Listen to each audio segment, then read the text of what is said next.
agendado que es el 17 de junio. Y va a haber una modalidad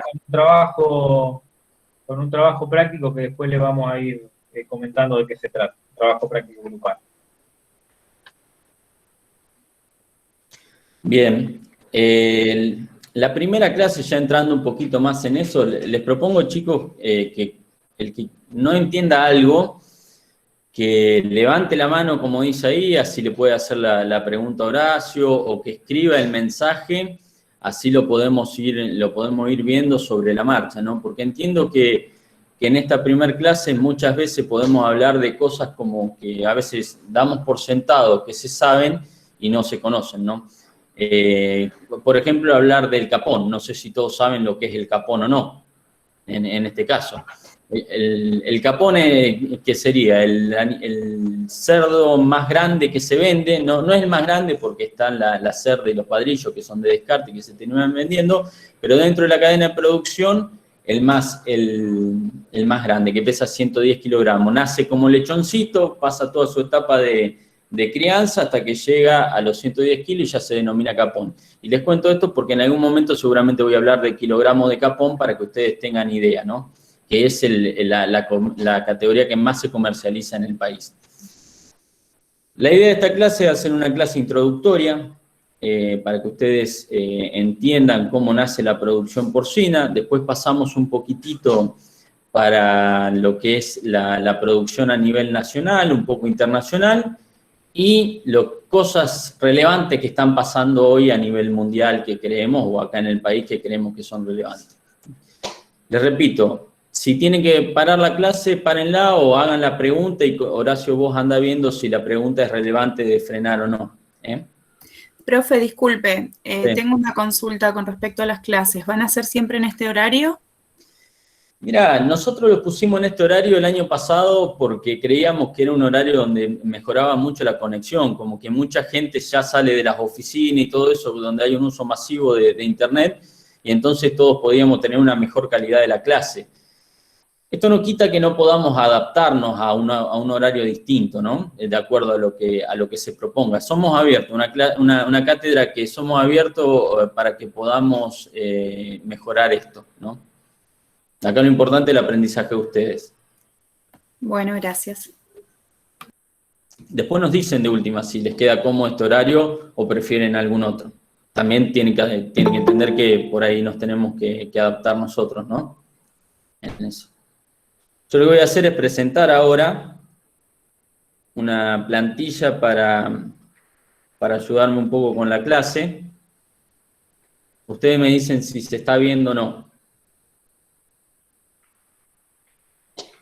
¿Alguno me puede decir? Ahí está, ahí se está presentando. Sí, profesor. Correcto. Todos ven, bien. Si alguno no está viendo es porque por ahí puede llegar a tener una conexión un poco más lenta, ¿no? En ese caso. Bueno, vamos, como les decía antes, vamos a hablar un poquito del origen del cerdo actual, qué fue lo que pasó en toda la historia para llegar a donde estamos hoy, ¿no? El cerdo tiene tres orígenes, los cerdos que vemos hoy en todo el mundo. Uno de ellos deriva eran jabalí, ¿no? Que uno se denominaba Sus scrofa ferus, que estaba en la región europea. Otro que era el Sus mediterraneus, que, bueno, estaba en la región mediterránea, el Sus vittatus, que estaba en la parte de Asia. El cerdo que nosotros tenemos acá en Argentina deriva de ese Sus scrofa ferus, que es un cerdo europeo. El Mediterráneo da origen al cerdo ibérico, no sé si todos conocen o no, pero si alguno tuvo la oportunidad de viajar a España y tuvo la gran suerte de consumir un jamón pata negra, que deriva de estos cerdos que están en una estepa, que consumen bellota y que da un sabor particular, ¿no? Es un corte muy, muy caro, es toda una artesanía este tipo de producto, que tienen valores enormes. Podemos llegar a decir, sé que en un momento los de mayor calidad se comercializaban en China, por ejemplo, en 700, el kilo de ese jamón en 700 € el kilo, ¿no? O sea, hay cosas que tienen un valor altísimo. De todos modos, hoy hay también mezcla de crianza de este cerdo ibérico en sistemas intensivos, donde obviamente tiene un menor valor, pero tiene una mayor producción, y quien quiere darse el gusto de comer un cerdo de tipo ibérico puede hacerlo, un jamón de este tipo. Y el subvitatus, que son cerdos que vienen de la parte de Asia. Sobre todo es relevante hablar después de cerdos que derivaron de él, que son las razas chinas, que son razas poco utilizadas hoy en día, en la genética de hoy en día, pero que eran son poco utilizadas porque son cerdos muy, muy grasos, y hoy el día el mercado quiere cerdos magros, obviamente. Pero tiene una ventaja estos animalitos, sobre todo en la parte reproductiva, donde tienen una gran cantidad de mamas, tiene una gran prolificidad, y los embriones dentro del útero tienen una viabilidad mucho más grande que son en el otro tipo de razas. Y eso hizo que algunas empresas de genética de hoy en día empezaran a intercambiar genes con estas razas y lograran razas hiperprolíficas como las que hay hoy. Qué raro que se siente esto de no tener. Es verdad que Meet no te deja ver a nadie, ¿no? Estoy mirando la pantalla y me siento raro con eso. Bueno, la domesticación del cerdo comenzó hace muchísimo tiempo, mucho más de lo que todos creemos. Y data, fíjense en estos tallados en las paredes, en el antiguo Egipto, donde ya había personas, se ve ahí una figura de un cerdito, donde hay una persona tocándolo, ¿no? Eso ya habla de la domesticación y cómo el cerdo empezó a ser parte de lo que era la comida de los seres humanos en ese momento, ¿no? Y ahí pasamos de distinto, el cerdo se fue modificando en el tiempo, en función, el hombre lo fue modificando, ¿no? A través de los cruzamientos, en función de las necesidades. Primero había un cerdo silvestre, que hoy en día existen, jabalí, ¿no? Siguen existiendo, y que tiene un desarrollo completamente distinto al cerdo que nosotros conocemos. Fíjense ustedes que tienen una cabeza grande, un tren delantero mucho más grande que el tren posterior, y eso tiene que ver porque, bueno, por las necesidades que tiene ese cerdo, que es de estar osando para poderse alimentar, y bueno, digamos, un tren delantero que lo usa para empujar. Son animales muy rápidos, son agresivos y se defienden muy bien, verdaderamente. Imagínense ese jamón para vender, un pernil de ese cerdito, la verdad que tendría poco valor, ¿no? Porque no tiene prácticamente nada de carne, que es lo que el público demanda hoy en día de un cerdo. Así se pasó de ese cerdo con un tren delantero mucho más grande a esto que quizás vieron en las clases de zootecnia en un momento, allá por segundo, en donde teníamos un cerdo que se decía que era 50-50, donde el tren posterior era igual de grande que el tren delantero, ¿no? Entonces había un gran desarrollo de la parte muscular y la parte grasa también en todos esos momentos. Después el mercado empezó a necesitar un cerdo. Dijeron, bueno, ¿cuál es el corte que más valoramos para este animalito? El pernil, el jamón. Entonces desarrollaron un cerdo con una parte posterior mucho más desarrollada que la parte delantera. Y después, al cerdo de hoy en día, vemos que ambos cortes, tanto el pernil como la paleta, son igual de valorados, si bien tienen distintos costos, pero el público los demanda por igual a todos. De hecho, hoy en día, uno de los cortes que más se consume, creo que todo el mundo en un restaurante o en la carnicería fueron y pidieron en algún momento una bondiola, que es parte de lo que tiene acá en el cuello el cerdo, es un corte que está ahí, ¿no? Entonces ya no es que el pernil solamente es lo que tiene muchísimo valor. De hecho, en la industria frigorífica, uno de los grandes desafíos es siempre colocar el jamón del cerdo, ¿no? Aunque parezca mentira, es la parte más difícil de colocar. Acá una foto vieja, que la tomé de cuando todavía estaba Sergio, esta clase la hacía Sergio, que era el jefe de cátedra que teníamos antes. Está buena la foto porque me da pie para hablar de todos los cambios que fue sufriendo el cerdo, o fue experimentando, más que sufriendo, en toda la etapa, ¿no? Al principio el cerdo, ese cerdo 50-50 que veíamos con un desarrollo graso muy grande, una de las funciones que tenía era básicamente para brindar grasa, la grasa que se utilizaba para cocinar, ¿no? Luego de la revolución industrial y la llegada de los aceites, ahí cambió esta cultura, que era la de obtener grasa y cocinar. Hoy todos hacemos la papa frita con eso, pero bueno, quien alguna vez hizo papa frita con grasa de cerdo sabe que es bastante rica, mucho más rica quizás que con aceite. Y en aquel momento se usaba para eso. Hoy se puede usar también, pero está mucho menos utilizada, ¿no? Y toda una cultura que había antes, quienes hayan vivido en el campo, quizás tuvieron una carneada, como también tuvieron alguna yerra, pero en este caso la carneada que se daba con el cerdo, sabían que era algo así. La familia, los vecinos que llegaban y que entre todos se ponían a la noche, a la madrugada, a trabajar una chancha o un padrillo que habían castrado 6 meses antes y le habían dado solo maíz para que se purgara entre comillas, ¿no? Porque que no tuviera ese olor en las carnes, ¿no? Que tiene que ver con, más adelante van a ver, pero es con la combinación del escatol y la testosterona, la que se deposita en la carne del cerdo y genera ese olor que en algún punto es repugnante y desagradable para la carne, ¿no? Ya eso, cuando avancemos en las clases, van a ir cada vez introduciéndose más y aprendiendo por qué pasan esas cosas, ¿no?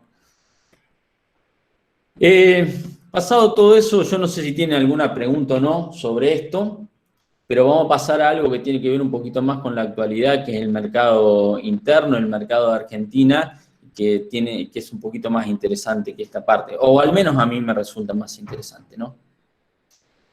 Esto es un tablerito de control que suben y utiliza el Ministerio de la Industria de Argentina. En la sección de porcino son datos oficiales. La verdad que la estadística en cerdos hoy en día está muy buena, en la estadística que maneja el país. Lo estuvo mejor unos años posteriores, cuando se había hecho cargo del Ministerio Lucas Balbi. Hoy Lucas Balbi está en una empresa genética, ya no está más a cargo de esto. Y en ese momento teníamos estadística súper actualizada. Hoy tenemos estadística bien actualizada de lo que es venta, faena y un poco lo que son los consumos. Importación y exportación está actualizada, pero tenemos que esperar a veces un mes y medio o 2 meses que te pasen esa información. Y en cuestión de stock, ahí hay algunas diferencias, ¿no? Las cerdas no son las que dicen, hay un poquitito más, y la cantidad de cerdos que dicen me parece que es un poco menos, ¿no? La cantidad de capones que hay. Como importante de este tablerito, yo creo que tenemos que ir desmenuzando cada uno de todos estos datos que dicen acá. Este tablero a mí me encanta. ¿Qué es la faena? La faena en cabezas es la cantidad de cerdos que se faenaron en ese periodo, ¿no? En enero del 2021, 545.000 contra 722. Bueno, acá no, habla de enero del 2021 nada más. Y te marca la variación con enero del 2020, ¿no? Diciendo que en este año cayó un 2,4% en ese caso. Y la producción, o sea, toneladas de res con hueso, aumentó un 0,8 interanual. O sea, en enero de aquel año con enero de este, la producción interanual aumentó, sin embargo, tenemos menos cabeza. ¿Qué significa eso? Bueno, que a lo mejor lo que está pasando, porque uno puede decir, bueno, ¿por qué pasa eso? De que faenamos menos animales, pero en realidad igual tenemos más kilos. Bueno, porque por ahí los kilos de faena son más altos. Quizás se faenaron animales promedio de 110 kilogramos en enero del 2020 y en enero del 2021 se faenaron animales de 130 kilos. Entonces, de esa manera tenemos una mayor producción, que es uno de los puntos claves a la hora de ustedes el día de mañana, cuando se pongan a trabajar en producción porcina, sean asesor o trabajen para alguna empresa que tenga cerdos, y digan, bueno, ¿cómo aumentamos la productividad?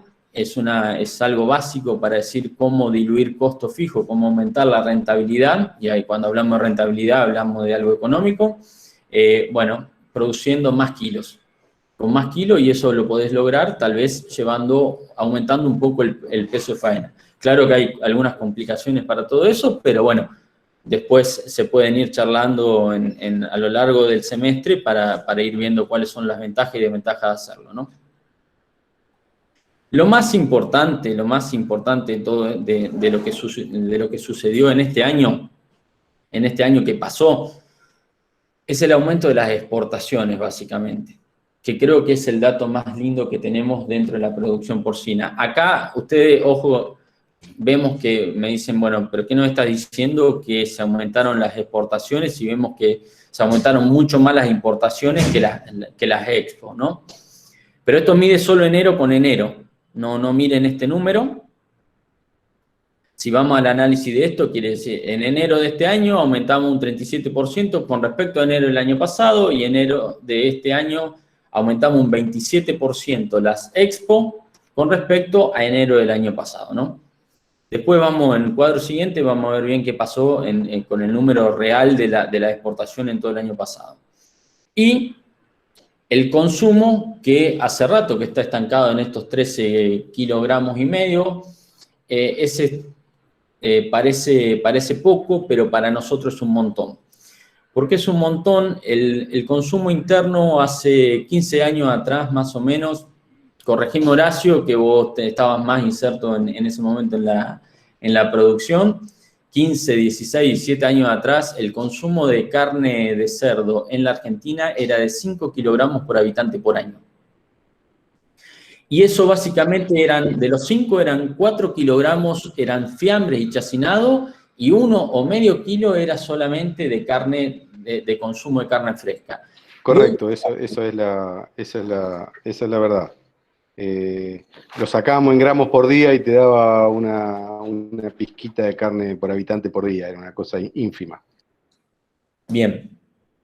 Y eso, hoy sigue siendo igual la cantidad de los kilogramos de cerdo consumido en forma de chacinado, y todo lo que se aumentó tiene que ver con cerdo, carne fresca, ¿no? ¿Qué es la carne fresca? Lo que ustedes van a la carnicería y que hoy todos conocen, como es la milanesa de cerdo, los cortes que pueden hacer bifes de cerdo, pueden comer la costeletita, el churrasquito, el pechito de cerdo, el matambre, que seguramente todos los deben haber conocido y quizás lo conocían de antes, la bondiola. Eso hizo que las personas de Argentina empezaran a adoptar al cerdo como un corte más, porque antes solamente era el fiambre y el lechón de fin de año. Y eso generaba una costumbre, que era el decir, yo cerdo no como porque me cae mal. Claro, imagínate un cerdito cocinado con el cuero ahí, prácticamente está freído en la grasa, en la propia grasa del cerdo. Por eso caía mal también, a su vez del turrón, el helado, el chupi que le metían a fin de año. Entre todo eso, el culpable, pobrecito, de todos los males y del hígado y del consumo de patalgina del día siguiente era el cerdo, ¿no? Bueno, y hoy vemos que la carne de cerdo es una de las carnes más saludables. Se hizo un fomento del consumo, una campaña muy buena que se llama Hoy Cerdo a través de la Asociación Argentina de Productores Porcinos en todos estos años, lo cual llevó al aumento del consumo de carne de cerdo. Casi 1 kilogramo por año se aumentaba, ¿no? Y eso era buenísimo. Era buenísimo porque fue muy pujante para nosotros y nos logró estabilidad. Antes de todo esto, yo comenzaba a andar en la producción porcina en ese momento, y recuerdo, era productor, y recuerdo sufrir que era difícil que dé rentabilidad, porque por momento tenía una muy buena rentabilidad y por momento pasaba que no te los quería nadie los cerdos, y entonces prácticamente te los tenía que comer vos. Eso tenía que ver porque no había demanda, y la demanda la generó este consumo de carne fresca, ¿no? Ustedes tienen que pensar que el mundo consume cerdo. Más adelante vamos a ver en algunos slides que siguen, el mundo consume cerdo. En Argentina no es así. Argentina es uno de los principales consumidores de carne en el mundo y no es cerdo la carne más consumida. En el resto de los países solo se consume, no solo se consume, pero es la carne más consumida, después pollo, y lo que menos se consume es vaca. Después más adelante vamos a ver un poquito sobre eso, ¿no? Y después, un dato para terminar este slide, que es importante. A ver, recién hablaba con una colega de Colombia para hacer unas infografías, unos materiales infográficos, para subir e informar para Latinoamérica con respecto a los indicadores de Argentina. Y en todos esos materiales, en todos los países, suben el precio promedio del año 2020. Y yo le dije, en Argentina, subir el precio promedio, la verdad que no tiene ningún tipo de sentido, porque con el proceso inflacionario que vivimos siempre en Argentina, es muy difícil tomar ese número, verdaderamente no nos dice nada. Al productor porcino o a quien se dedique a esto, no te dice casi absolutamente nada, porque tenés que hacer una relación con lo que pasa con la inflación, ¿no? Y con lo que pasa con el aumento de los granos en todo esto. Entonces, quizás un buen indicador para estas cosas, por ahí puede llegar a ser esto, que es la relación capón-maíz. ¿Qué indica la relación capón-maíz? Indica que cuántos kilogramos de maíz necesitas para comprar 1 kilogramo de cerdos, ¿no? A igualdad en pesos de un producto con el otro. Y bueno, esto entre enero del año pasado y enero de este año indica que disminuyó un 21%. Esto significa que hoy necesitamos 6.6 kilogramos de maíz para comprar 1 kilogramo de cerdo y antes necesitamos 21% más de maíz, ¿no? Significa que hoy el precio del cerdo en relación con el maíz cayó, ¿no? Que perdió valor el cerdo en estos casos, lo cual no es bueno para la producción porcina, sobre todo porque achica la rentabilidad y sobre todo por cómo está hoy la producción de cereales en el mundo y con el valor que tiene, ¿no? No sé si por ahí saben, pero hoy los commodities como la soja y el maíz han adquirido un valor muy alto, muy alto. Esto se genera a través de expectativas. Los cereales se manejan en un mercado internacional, donde Chicago lleva la delantera porque los precios se forman ahí. Nosotros, Argentina, no es formadora de precios, tienen precio en dólares, y acá nosotros lo único que hacemos es regularlo a través de colocar o no, ¿cómo es que se llaman? Retenciones. Y estas retenciones hacen que baje el producto, que baje el precio de estos productos, y obviamente quedan más accesibles al productor en este caso, ¿no? Bueno, nosotros por supuesto no pagamos en dólares los cereales, y si nos tocara pagarlo, la rentabilidad sería mucho más baja en ese caso. O sería nula, como en algunos puntos, como lo sucede varias veces. Esto, lo que yo quiero indicarles con esto es, básicamente, esta gráfica lo que muestra son, en miles de cabeza, expresa la faena, la producción del año pasado. Como punto importante, creo que es esta curva que está acá y esta curva que está acá. Estas son las dos curvas importantes que hay que mirar nada más para ver y tratar de que no nos pase también en este año. Y eso se llama COVID, efecto COVID, esto que estuvo acá, porque acá recuerden que aparece la cuarentena, en ese momento se cierra todo. Cuando se cierra todo, disminuye el consumo de carne. Se cierra, sobre todo se ve afectado lo que se llama el canal Horeca, que es hoteles, restaurante y catering, y eso, aunque parezca mentira, empuja muchísimo, y la gente en su casa a su vez también fue tal vez mucho más eficiente, no salía a comer asado, no desperdiciaba tanta comida, y al punto tal que, por ejemplo, yo en ese momento estaba en una empresa que tenía toda la cadena de producción, llegaba con venta al público, y a nosotros nos costaba muchísimo colocar la carne de cerdo. De hecho, en un momento tuvimos un buen tiempo vendiendo 1/3 de lo que se estaba vendiendo con anticipación a la cuarentena, ¿no?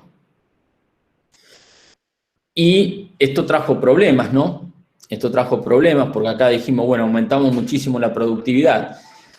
Sí, aumentamos muchísimo la productividad, en realidad lo que medimos son los kilos de más que tenemos. Cuando pasa esto, el cerdo se empieza a acumular en las granjas y ahí se arma un problema porque empiezan a aumentar de kilos, se pasan, nadie los quiere, o sea, los compradores no lo quieren llevar y ahí tenemos un problema, porque empezamos a estar desesperados por vender, porque encima nosotros tenemos que sacar los animales porque la producción es muy intensiva y todas las semanas suceden los mismos episodios, todas las semanas se destetan, no podés aguantar ni una semana más los animales. Y bueno, al punto tal que Estados Unidos, por ejemplo, mandaba a sacrificar todos los lechones. Destetaban y mandaban a sacrificar directamente todos los lechones porque no tenía dónde meter los animales. Acá en Argentina eso no sucedió, o si sucedió no me enteré en ninguna granja. Pudimos zafar de esa situación, ¿no? El resultado, pero, fue que teníamos un costo de producción. Cuando hablamos de costo de producción es todo lo que te cuesta en pesos producir 1 kilogramo de cerdo. Teníamos un costo de producción de 64 pesos más o menos y estábamos vendiendo en algunos casos a 53, 55. O sea que perdíamos unos 7 u 8 pesos por animal, lo cual en una empresa que vende, en una empresa de 250, 500 madres, lleva a una pérdida de millones todas las semanas, ¿no?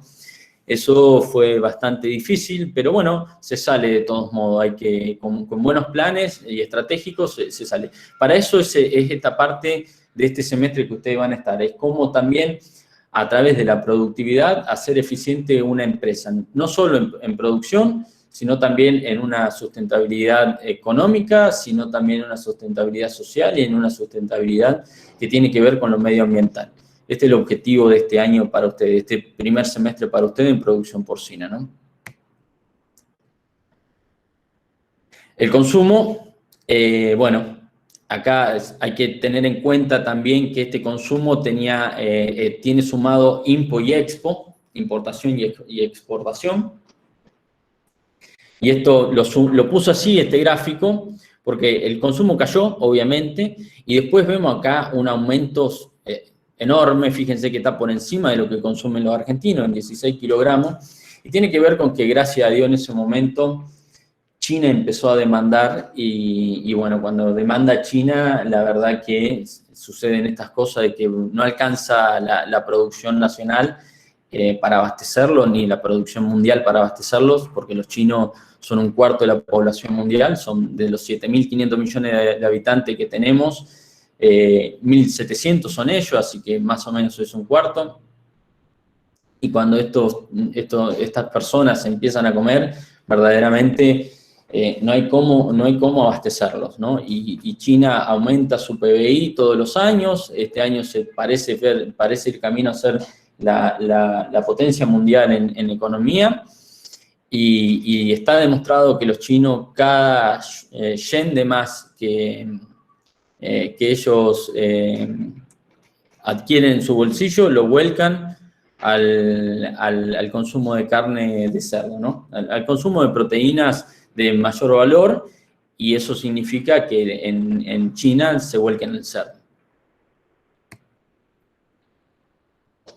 Bueno, esto es lo que les decía antes, lo que tiene que ver con importaciones y exportaciones. Quédense con este número, que son 22.500 más o menos las toneladas, y miren, rápidamente les paso acá lo que son las exportaciones, 42.345. Prácticamente el doble. Nunca había pasado eso en Argentina.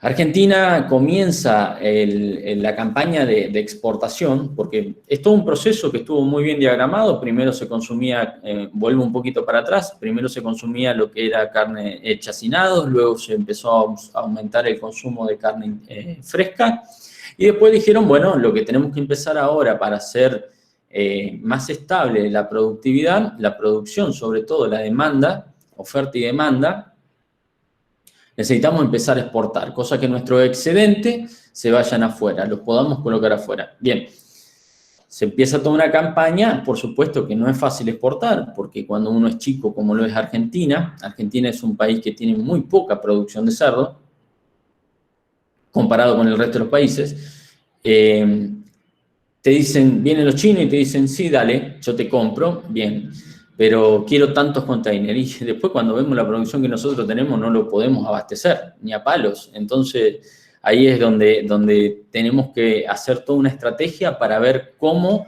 después ser serio, porque en los negocios hay que ser serio, y tener continuidad, eso es lo que más se busca.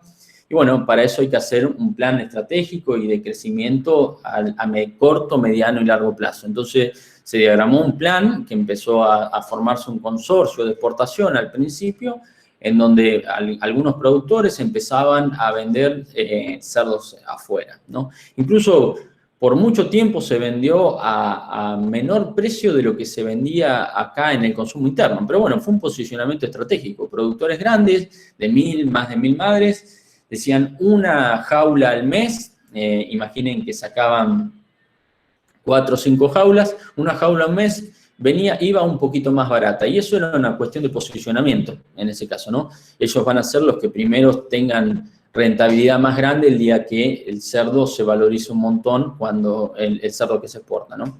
Entonces, bueno, creo que esto es un punto clave. Disculpe. Sí. ¿Le puedo hacer una pregunta? Sí. ¿Puede ser que haya influido mucho el tema de la peste porcina africana en los demás países para beneficiarnos a nosotros en cuanto a exportación? Sí, claro que sí. Bueno, no lo nombré ahora porque más adelante, en la parte que tiene que ver todo con lo internacional, ahí voy a hablar un poquito más. Pero la peste porcina africana tuvo que ver muchísimo, no solo para nosotros, sino para todo el mundo. Más adelante lo nombro y hablo un poquito de ella. Gracias igual por la pregunta. No, de nada. Bien, acá terminado, no sé si tiene alguna pregunta para lo que es mercado interno, o Horacio y Facu tienen alguna aclaración para hacer sobre todo eso, ¿no? Está bien por mí, Lucas. Bien, chicos, ¿alguno? Se entiende lo que es Capón, se entiende lo que es todas las categorías, se entienden. Por favor, hablen porque este es el momento. Entiendo que es difícil, sobre todo hacer una pregunta ahí, pero no tengan vergüenza, este es el momento de equivocarse.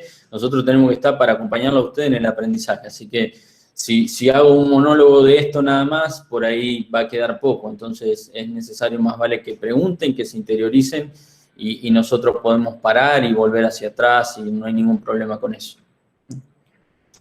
No tengan miedo de preguntar.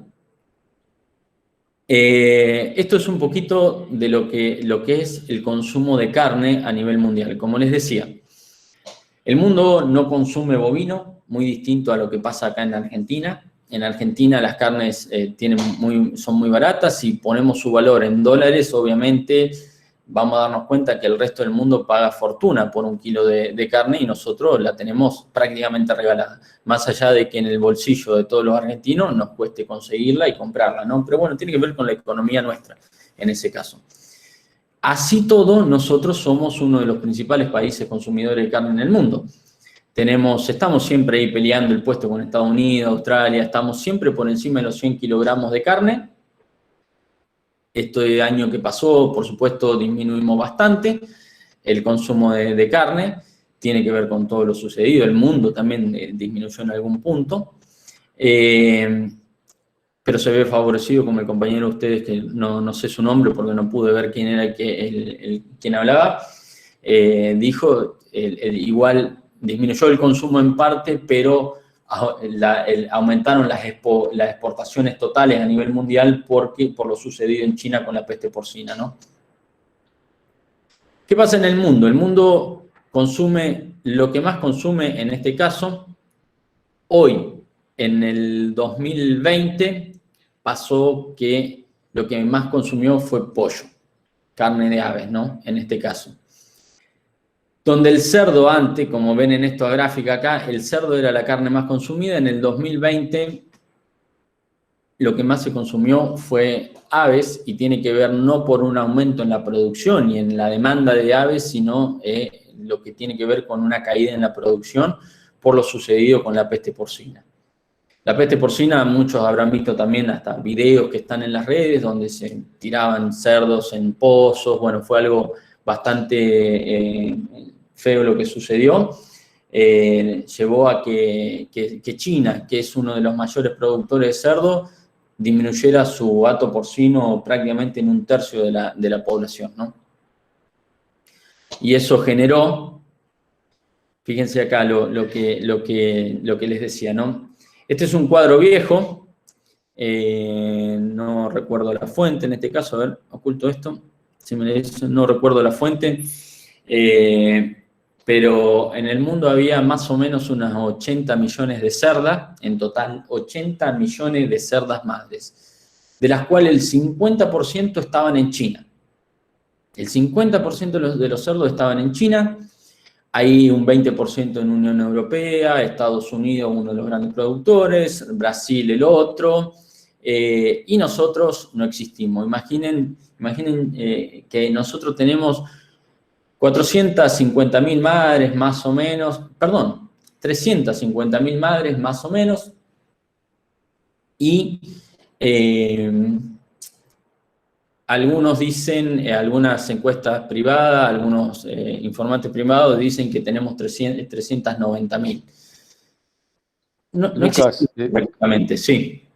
Sí, de acuerdo al INTA, contando también las informales, hablan de cerca de 600.000 que estiman ellos contando todo lo de las explotaciones de traspatio y todo, pero es un número, digamos, estimado, inseguro. Sí, yo las 600.000 ni siquiera las nombré en ese caso porque no me da el número para que haya. Claro. Cuando hago las cuentas para atrás y para adelante, en consumo, en la producción en medias redes y todo eso, no me dan las cuentas para que haya esa cantidad de cerdas en el país, ¿no? Ellos la estiman con un consumo informal también que calculan. Bueno, sí, en realidad hablan de un consumo informal de 18 a 19 kilogramos, ¿no? Pero trato de utilizar para estos datos. En Argentina saben que la informalidad está en todos lados, en lo que tiene que ver con lo comercial, con el negro, cuando hablo de negro hablo de evasión, está en todos lados, desde un kiosquito hasta el día a día de cada uno de todos nosotros, ¿no? Entonces puede que haya números que están ocultos y por eso es esto que se habla de datos informales, que son estimativos y no podemos llegar a un dato real. Hoy esos datos no son relevantes, a mi juicio, hay que tenerlos en cuenta, pero con los datos oficiales uno puede hacer estimaciones que te sirven para proyecciones, así que por eso termino usando siempre los datos oficiales. Contengo los otros solo para algunos casos en particular. Bueno, ¿qué pasó en China? ¿Qué pasó en China, no? En todo esto. A ver si está en este slide acá. Bien. Ustedes saben y estudiaron en microbiología que existe la peste porcina africana. Nosotros hemos tenido la peste porcina clásica, la cual ya está erradicada. En el mundo, acá no hay peste porcina africana, en Argentina, nunca la hubo. Y el mundo sí en este momento está en una pandemia de peste porcina, si querés, ¿no? Llamémoslo así, la peste porcina es un virus que entra por vía oronasal, la replica, hace toda eso no me quiero poner en esto porque ustedes ya lo estudiaron. En cuestión, es una enfermedad que no tiene cura para el cerdo y la única solución que hay para esto es el sacrificio de los animales, ¿no? El sacrificio. Esta enfermedad permanece aún. ¿Por qué? Porque ahí está esa garrapatita que ven ahí, que es un vector para ella, ¿no? Y están los jabalí, que son los medios en los cuales se sigue replicando y sigue estando, ¿no? Están en África, en un lugar, un continente donde donde no se puede controlar esta enfermedad, ni esta ni muchas otras. Entonces eso hizo que en algún momento replicara, que se fuera hacia el norte. Creo que acá tengo un mapa. A ver. Fíjense cómo aparece. Acá está, este es un mapa actual, día a día. Yo ahí les dejo después un enlace, un link para que ustedes hagan clic en ese enlace y puedan ahí y ver día a día cómo va avanzando la peste porcina, ¿no? Los países en rojo, por supuesto, son quienes la tienen. Y estos países, fíjense, acá está África. Y fíjense que en el año 2008 ya empieza a estar en Rusia, en parte de lo que es Rusia, 2015 ya en la parte, en lo que es la capital, y tiene que ver con unas cuestiones desde el 2012, 2014, por ahí, donde Rusia es un gigante, es el país más grande del mundo, por supuesto, es un gigante, hablo en extensión territorial, ¿no?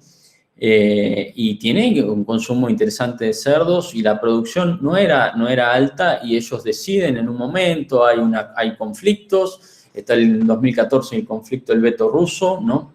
Donde hay un conflicto con Ucrania, Europa decide no venderle más cerdos a Rusia y Rusia dice vamos a empezar a ser autosustentable en la producción. Bueno, ¿eso a qué precio? Al precio de meter cerdos, crecer. Y bueno, la bioseguridad es un punto importante, que van a tener ya clase de todo esto y ustedes tienen que saber que ahí es donde nosotros tenemos una incidencia enorme como personal de la salud en los animales. Nosotros debemos cuidar la bioseguridad, tanto en una granja, bueno, sobre todo si uno se dedica a salud pública, también hay que hacerlo desde ese lado. En este momento, Rusia no cuidó tanto eso, comienza a haber una expansión de la peste porcina, también después, yo no sé si hay una cadena acá o no de todo esto, pero en el año 2018 comienza a haber brotes enormes de peste porcina, se desencadenaron y no los podían frenar en China, como dice ahí. Después Mongolia también, después todo lo que es el sudeste asiático, ¿no? En ese caso, como vemos acá que se extiende en todo esto. Hoy en día no lo pueden frenar. Parecía que lo habían contenido y no es así. Eso hizo que disminuyera 1/3 el censo porcino de China.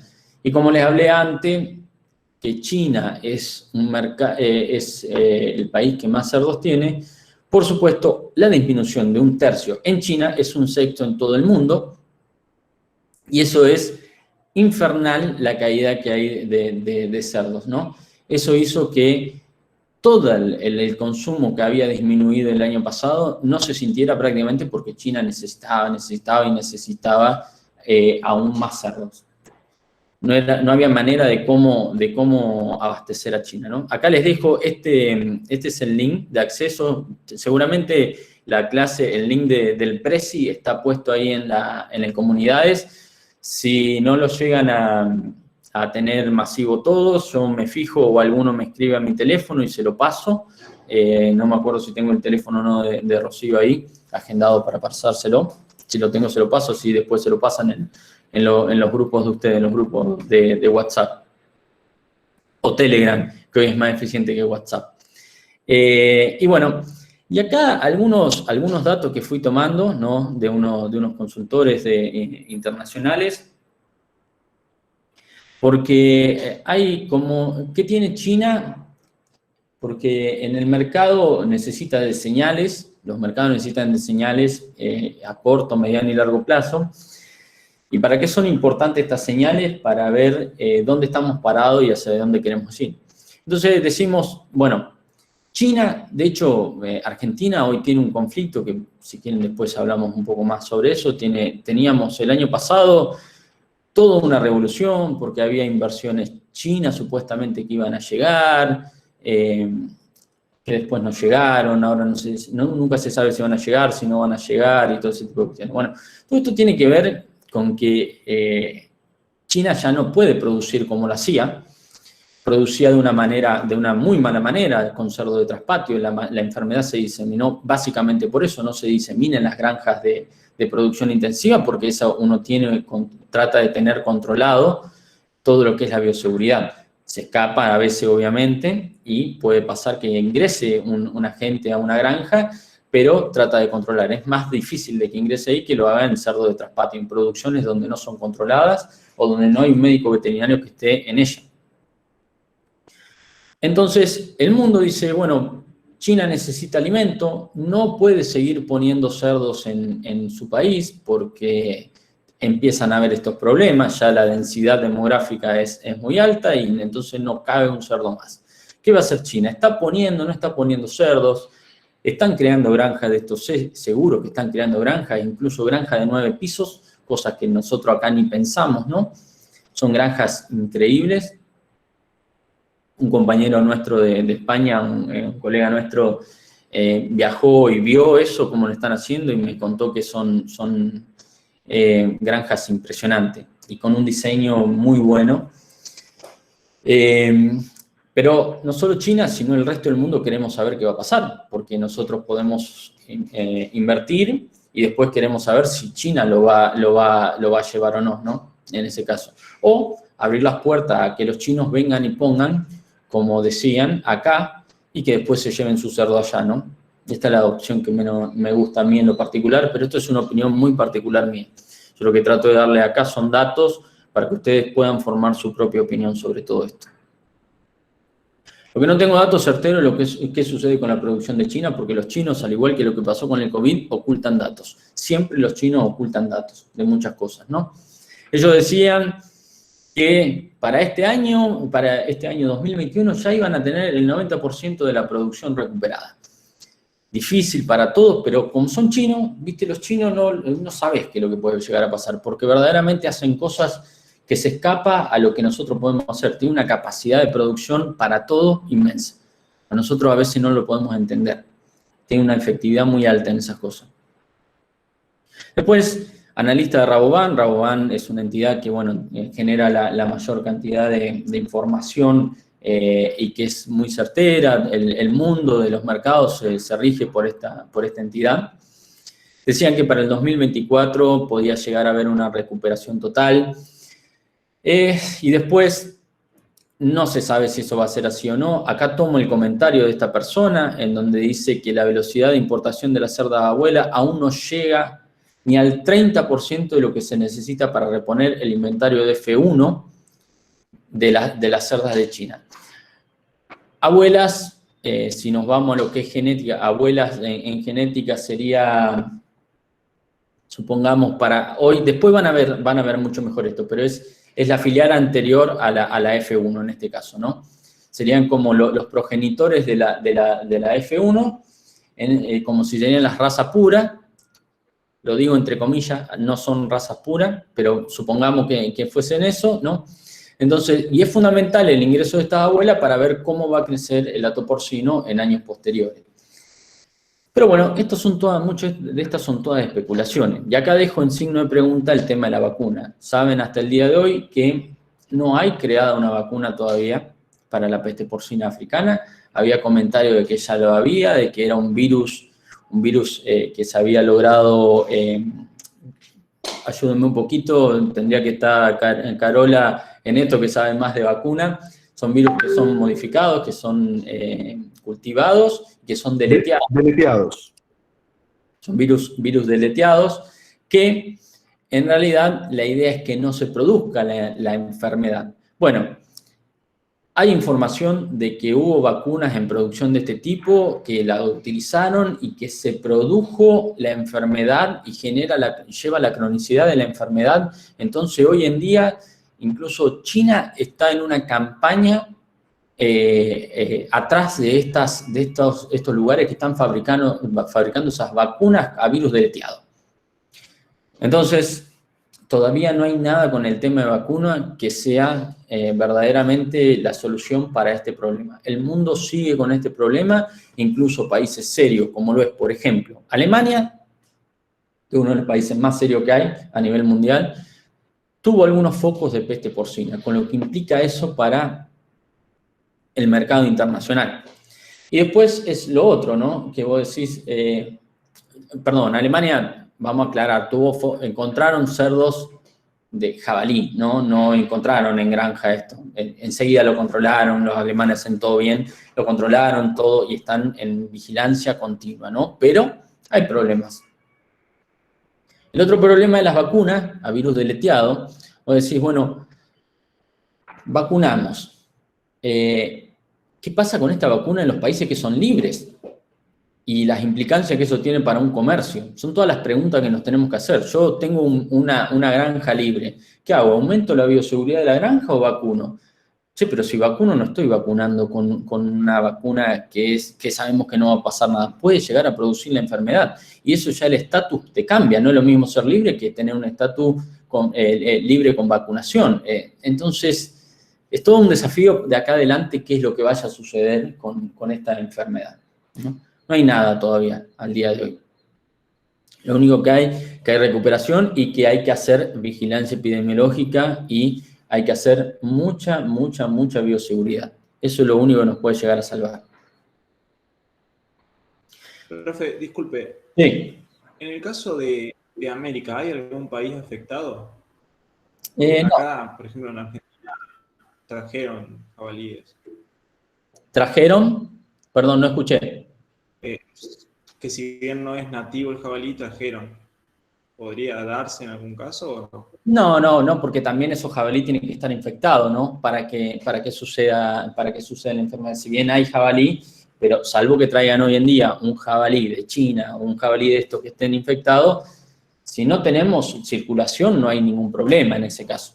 Por eso son importantes los controles en aduana también, ¿no? En un momento se vio que había un chino, ahora vos con esto me haces acordar que hubo un chino que quería ingresar con patita de cerdo faenada, un cerdo faenado con patita, una cosa así, no sé, medio raro, que Senasa enseguida lo detectó, aparte con la ineficiencia de los organismos de Argentina, que detecten un chino entrando unas patitas de cerdo, no sé qué fue eso, la verdad. Pero bueno, ahí es donde hay que tener cuidado. Y lo más importante es tener cuidado en nuestras propias granjas. Van a tener una clase de bioseguridad, pero nosotros en las granjas sepan que hay cercos perimetrales, hay duchas para que la gente se bañe, nadie puede entrar con ropa propia, solo pasás, te bañás y adentro te dan otra ropa propia de la granja, que queda ahí, que se lava ahí en ese lugar, tiene un sector de lavadero. Hay que ser serio en todo esto para poder producir, ¿no? De una buena manera y evitar problemas de este tipo. Con respecto, comentario aparte, esto les aclaro que es una opinión personal, ¿no? Se habló mucho de China y esas producciones que iban a suceder acá en Argentina. Yo voy a dar mi opinión, Horacio por ahí puede dar la suya también. Estoy abierto a las opiniones de cada uno, ¿no? Y está bueno la discusión, el debate que nos haga crecer y que nos haga informar en todo esto. China iba a traer, en teoría, megagranjas. Creo que hay que sacar ese término, no son megagranjas, son granjas son granjas grandes, pero, por ejemplo, acá puede haber tranquilamente una granja de ese tipo y no tener esos problemas, ¿no? Sí entiendo que hay que hacer ser sustentable desde lo ¿cómo es? Medioambiental, pero hay que revisar algunos números, no es que hay que salir a talar montes. Esto no digo que no se talen montes en Argentina para producción agrícola, pero no por eso iban a tener que hacerlo. Le tiro unos simples números. En teoría, en 5 años iban a traer más o menos unas 250.000 cerdas, y yo les dije antes que tenemos 350. Más o menos un 60% de lo que ya tenemos, y Argentina crece 20.000 madres todos los años, en este caso iban a crecer unas 50.000 por año, porque decían que era un plan de 5 años, o 60.000 por año. No es que iba a ser una producción wow, que iba a ser enorme, en total íbamos a llegar a tener 600.000 madres, y Brasil tiene, por ejemplo, 3 millones de madres. Aún con todo ese crecimiento no íbamos a llegar ni a un cuarto de la producción de lo que tienen países más o menos desarrollados en producción porcina, ¿no? Terreno hay de sobra en Argentina, y los cerdos consumen el 5%, porque también se hablaba de que hay que producir maíz para eso. Bueno, los cerdos consumen solo el 5% de la producción de maíz, el resto se exporta o se trabaja para la producción de biocombustibles, en este caso, ¿no? Entonces, era poco el consumo. Que se talen, por ejemplo, bosques para esto, no iba a ser para los cerdos en sí, sino que se hacen por otro motivo, ¿no? Y después lo mismo el agua, por ejemplo, que dicen que se iba a consumir. Trato alguno de las cosas, ¿no? El agua que se podía consumir, realmente eso no tiene nada que ver. A la gente, si no le llega agua, es porque los gobiernos no hacen obras para que a la gente le llegue agua, y una granja no toma el agua, no le saca el agua a la gente. De hecho, si quisiéramos hacer algo para recuperar agua, tendríamos que tratar de frenar la cantidad de de agua que se va a través del Paraná y el Río de la Plata y todos los días dejamos que se salinice millones y millones de litros en vez de estar preocupándonos por otras cosas, ¿no? En estos casos podríamos hacer otro tipo de cuestiones más que esto. No digo que no haya que cuidar lo medioambiental, sino que digo que tenemos que ser, en ese caso, profesionales y poder ver la veracidad de todos estos datos. Coincido que a mí soy una persona que preferiría que no vengan capitales chinos a colocar la producción acá. Preferiría que se haga con capitales argentinos, en ese caso, que van a generar mano de obra y van a generar un crecimiento de la industria a nivel local. Realmente soy el primero en decir, no quiero que vengan los chinos, pero sí tenemos que ser conscientes de por qué no, en ese caso. No es por las causas que los decían. Para mí hay un error muy grande de comunicación en todo eso, ¿no? Yo no quiero que vengan por una cuestión de que prefiero que se haga acá. Argentina tiene mucho para desarrollarse y en ese caso haría crecer el poder adquisitivo de la gente y haría crecer en fuentes laborales, que es algo que tanto necesitamos dentro de este país, ¿no?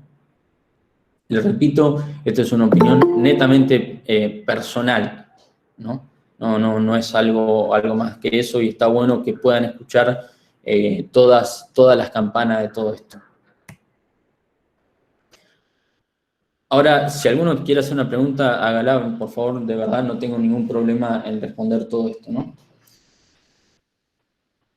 Ni más ni menos hablar, ya la clase va terminando, ni más ni menos hablar un poquito de lo que es el COVID, que afecta, antes hablamos un poco, y afecta de todos modos a lo que tiene que ver a la producción porcina.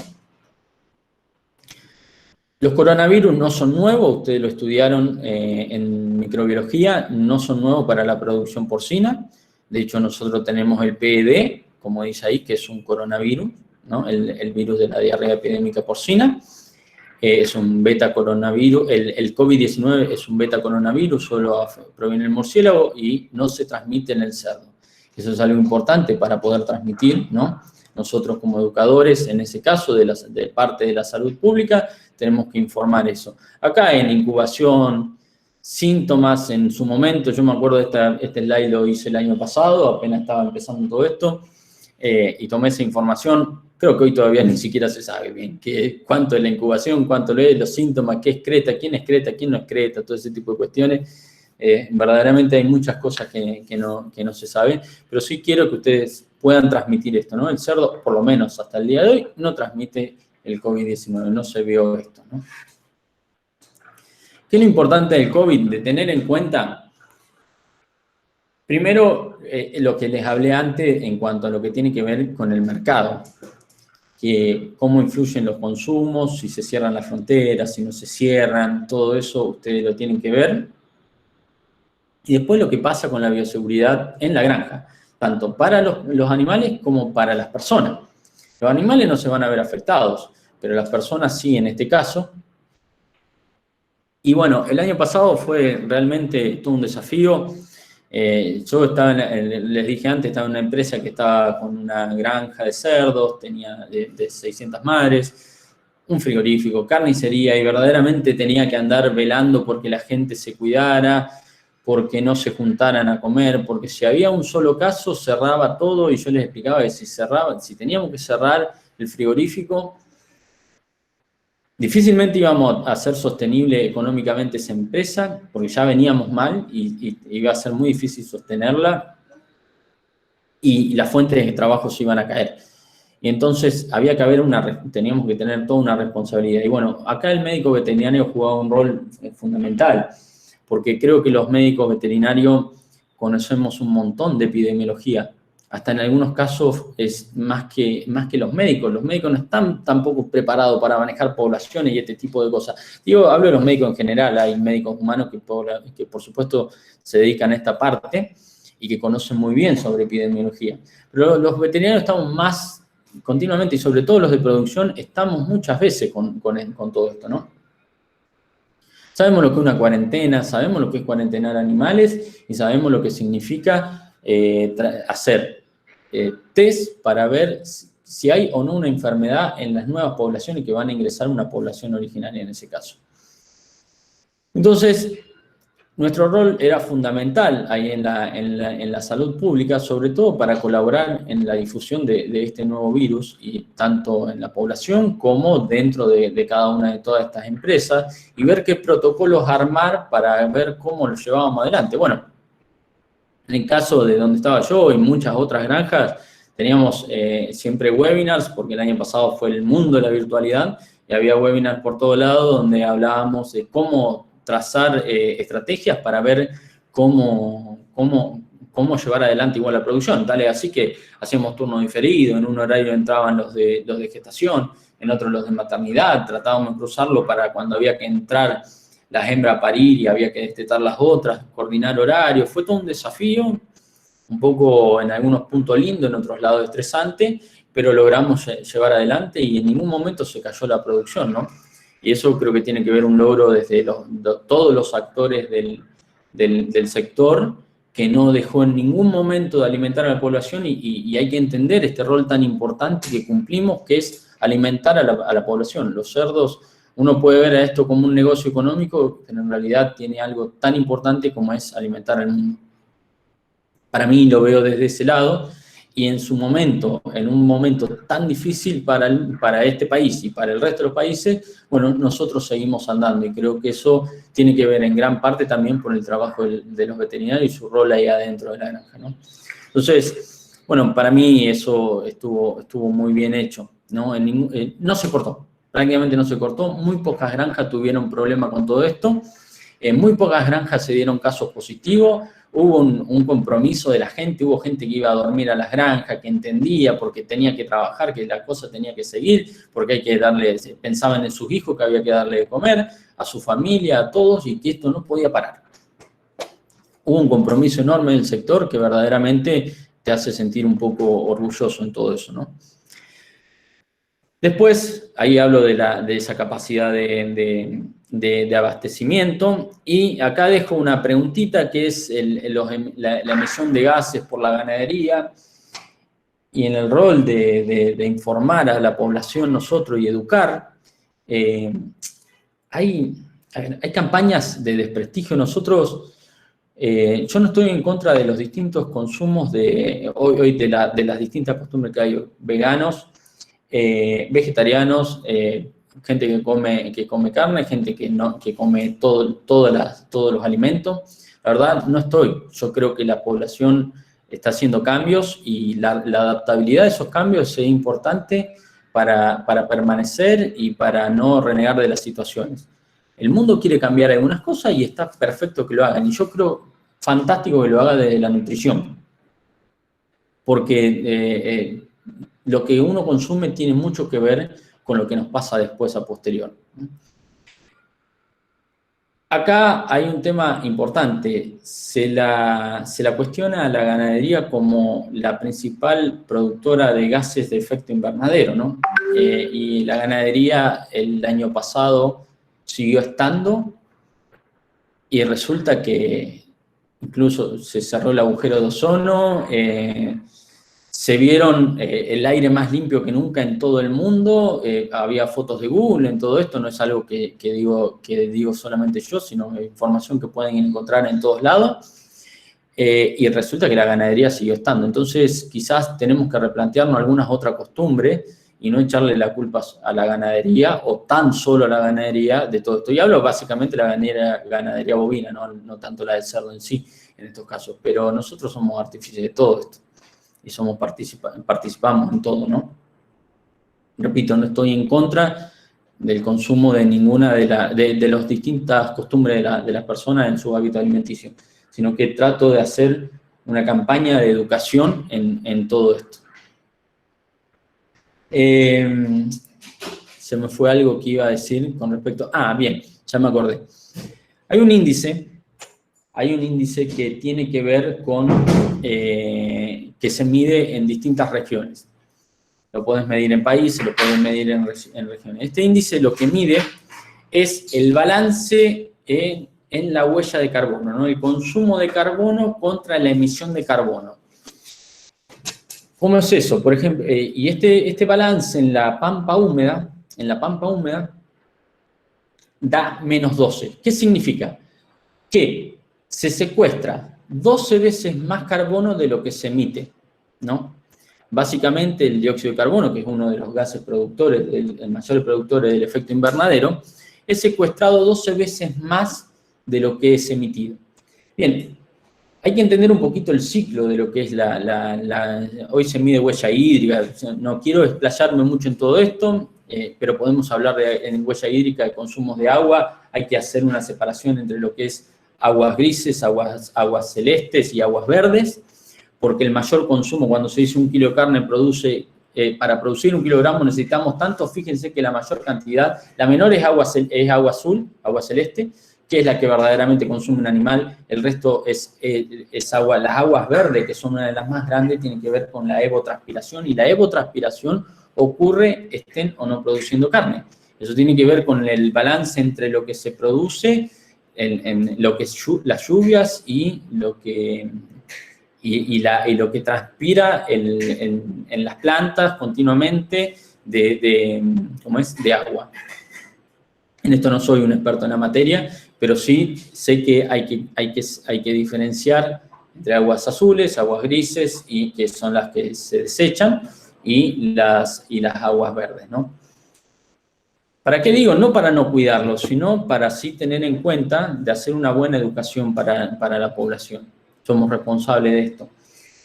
Volviendo a lo que es el secuestro de carbono, en ese lado, lo que hay que tener en cuenta, si recuerdan la fotosíntesis y todo eso, lo que hace en las plantas es transformar el carbono, el dióxido de carbono, en una planta, en algunos puntos, entre tantas cosas, ¿no? Entonces, ¿qué pasa con esto? ¿Por qué está ese índice de menos 12 acá en la pampa húmeda? Bueno, porque se dice que uno de los grandes pulmones del mundo es el Amazonas, lo cual lo creo correcto, pero también es la actividad agrícola. La actividad agrícola, no hay nada en el mundo que produzca mayor cantidad de materia seca como lo hace la actividad agrícola. Entonces, la actividad agrícola a través de... Imaginen un maíz que te produce 18.000 kilogramos de grano. Pueden llegar a producir 40.000 kilogramos de materia seca. Todo eso es dióxido de carbono que está en la atmósfera y que se puede transformar, entre varias cosas más y que toma la Tierra, se puede transformar en una materia seca. Entonces, imagínense la cantidad de secuestro de carbono que hay continuamente en la producción agrícola. Y eso es lo que nos alcanza a hacer muchas veces este balance del que hablábamos antes. La emisión está, pero el secuestro también está, en esos casos. Perdón que necesito tomar un poco de agua, vengo ya hablando mucho. ¿A qué voy con todo esto? Informémonos, ¿no? Y empecemos a hacer una buena campaña de educación, abramos los debates para que todos podamos aprender. Creo que también debo aprender más sobre este tema, pero trato de informarme un poco y no es todo como se plantea en algunos puntos. Y trato este tema porque creemos que en producción porcina necesitamos también contar un poquito cómo es todo esto, ¿no? Bueno, yo no tengo más nada para presentar. Voy a dejar de presentar en este caso y si quieren abran las cámaras y los micrófonos por si quieren hacer alguna pregunta, ¿no?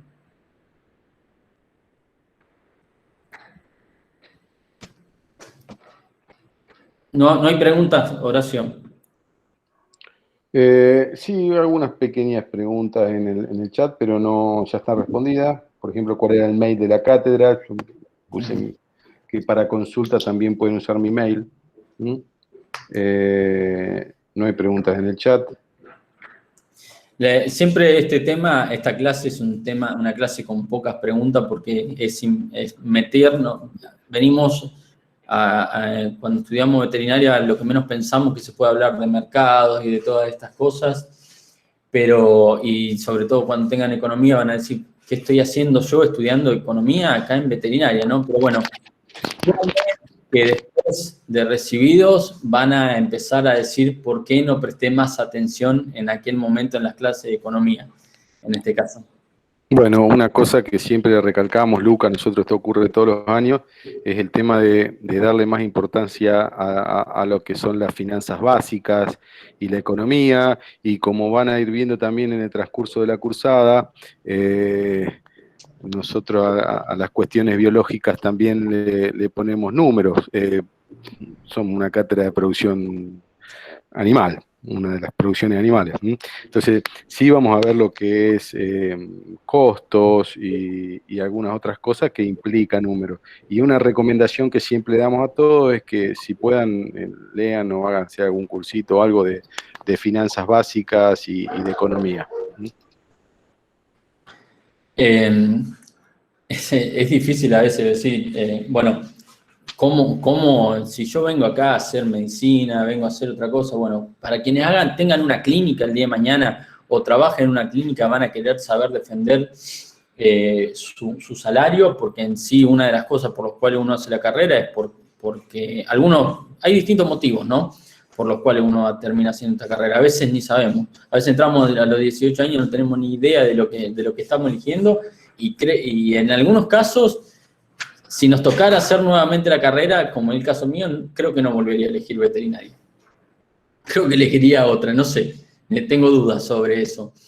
El tema de los números nos atraviesa porque tenemos que vivir de esto. Cuando ustedes sean profesionales el día de mañana, muy pocos, no sé si habrá alguno, y si lo hay, van a ser muy pocos que van a poder hacer esto por amor al arte. La mayoría lo va a hacer por un rédito económico, y ese rédito económico lo van a tener que saber llevar adelante, tengan una clínica, tengan clínica de pequeños, clínica de grandes, tengan producción, tengan lo que sea. Cualquiera de todo ello van a tener que hacerlo, y van a tener que decir, che, ¿por qué hago esto? Por dinero. Sí, por dinero. No está nada mal hacerlo por dinero. A mí me encanta el dinero, amo el dinero, sinceramente. No tengo ningún problema con decirlo. ¿Por qué lo digo? Porque no tiene nada de malo eso. El problema es, a veces se asocia con que el dinero es algo malo y es algo deshonesto. No, ganar dinero de manera deshonesta, eso sí es un problema. Pero ganar dinero de manera honesta no tiene ningún drama, ningún problema con todo eso, ¿no? No importa si es mucho o si es poco. En eso no hay ningún problema. Ahora sí, no voy a seguir más con esto. Si ustedes tienen alguna pregunta más, me la hacen. Si no, pasamos a vernos directamente el jueves que viene, creo que a las 16 horas. Después les vamos a estar comunicando seguramente un poco mejor si hay algún cambio o no. Bien, y va a haber un práctico seguramente. Tendría que mirar ya le vamos a ir avisando y lo vamos a poner en comunidades. Bien, y díganos después si ustedes les queda cómodo algún otro horario, y vemos si nos podemos adaptar a eso en función de los chicos que trabajan. Ok. Bueno, los dejamos. Sí. Los chicos habían dicho para hacer la clase después de que termine ovejas. A las 10 de la mañana. Sí. Sí, porque nos quedan muchas horas y no ahí sin hacer nada, y se complica por ahí si tenemos que estudiar otras cosas. El único tema de las 10 de la mañana a todos nos resultaría más cómodo. El único problema es, no sé qué tal andan las conexiones, nada más. Y ahí es donde tenemos que empezar a decir que queremos una cosa o la otra. Nosotros estamos abiertos a debatirlo, abrirlo y analizarlo. No tenemos ningún problema. Yo no tengo inconveniente eso, pero estamos supeditados a lo que dice Luca, que ya el año pasado a esa hora teníamos problemas de conectividad, bastantes problemas de conectividad. Pero bueno, lo charlaremos dentro de la cátedra y veremos qué. La pregunta es porque hablaron dos chicas de... Exactamente, también. Sí, lo hablamos nosotros en el grupo de WhatsApp. Ah, bien, esa era la pregunta. Si es y el tema es que, por ejemplo, se decía que eran muchas horas de cursada, no sé cuánto se extienden las clases. ¿Serán de 10 a 2 más o menos?